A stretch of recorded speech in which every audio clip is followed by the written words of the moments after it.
ఒకప్పుడు ఒక చిన్న గ్రామంలో రాముడు అనే పేద రైతు ఉండేవాడు.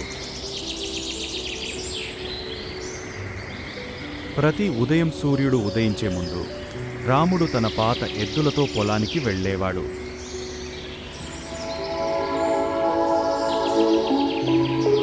అతను ఎంతో కష్టపడి పొలాన్ని దున్నేవాడు, విత్తనాలు వేసేవాడు, వర్షం కోసం దేవుడిని ప్రార్థించేవాడు.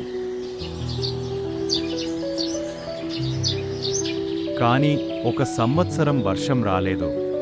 నేల ఎండిపోయింది, పగుళ్ళు పడ్డాయి, పంటలు పాడైపోయాయి, ఇంట్లో తినడానికి కూడా ఏమీ లేకపోయింది. అయినా రాముడు ఆశను వదల్లేదు. కష్టపడితే ఫలితం తప్పక వస్తుందని అతను నమ్మాడు. తర్వాతి సంవత్సరం అతను మరింత కష్టపడ్డాడు. చిన్న బావిని తవ్వి ప్రతి మొక్కకు నీటిని అందించి కొత్త విత్తనాలు వేశాడు. అతని మనస్సులో ఆశ నిండిపోయింది. కొద్ది రోజుల తర్వాత వర్షం పడింది. అతని పొలం పచ్చగా మారింది, పంటలు బాగా పెరిగాయి.